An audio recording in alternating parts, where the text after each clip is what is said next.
focusing on closing the women gap, not the gender gap. My aha moment was that this organization I was working with, or any organization for that matter, was not going to close the gender gap by just focusing on women and putting the burden on women to solve the woman problem. We had to involve men in a much greater and more meaningful way. Our practice transformed because of that aha moment. And as we embarked on working with men and women together, we were so pleasantly surprised at how interested many male leaders were and how committed they were to empowering women.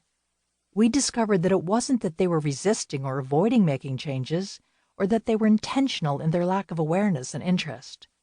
They, by and large, just didn't know what to do, and for many, didn't even know something had to be done. Keith's aha moment came at the end of what he thought was a successful leadership workshop. He says, "I've been an organizational consultant for over 30 years, committed to transforming organizations and making them more collaborative and inclusive. For the first 20, I had never paid particular attention to gender. Instead, my focus was on creating inclusive and collaborative cultures with a focus on leadership in general.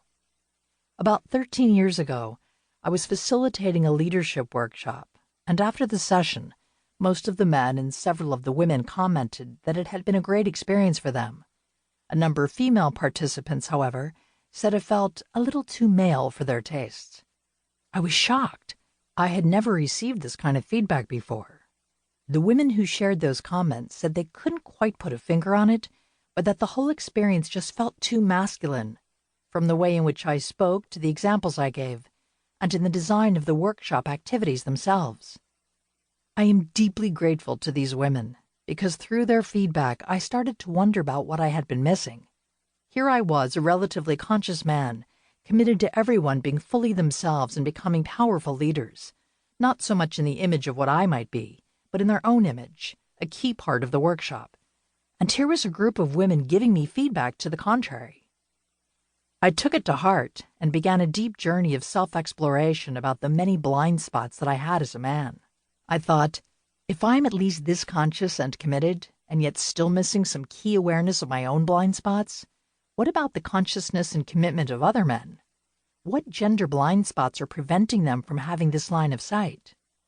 Somewhere around that time, Barbara and I met, and it opened my eyes to a whole world of gender differences that I hadn't been aware of. After that, I was all hands in and totally committed to gender intelligence and the work we are now all about.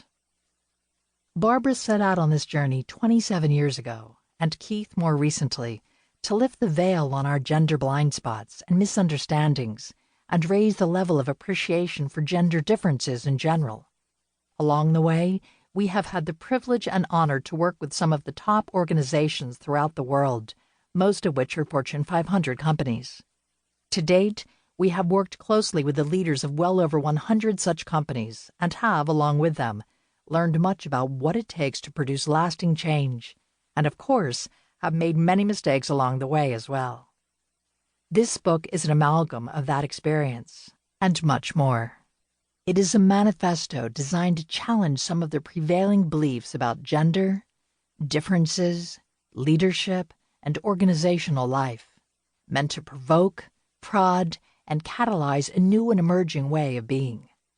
We believe that organizations shape the face of the world, and that to make our world truly sustainable and create organizations that are highly effective in an ever-changing, uncertain, and highly competitive environment requires the principles and practices expressed in this book. It is intended to produce a revolution of thought and action such that organizations are far more fluid, inclusive, innovative, and effective. Moreover, our desire was and remains to produce an outcome such that books of this nature are no longer required. We realize that we may not get there for some time to come, but for leaders and their organizations that have the integrity, courage, and commitment to challenge their own thinking and that of others about gender and its role in organizational well-being and effectiveness, the principles embedded in this book will serve as important guideposts along their journey. In this book, we present how a small but growing number of courageous, leading-edge companies have been able to break through the barriers to women advancing in leadership.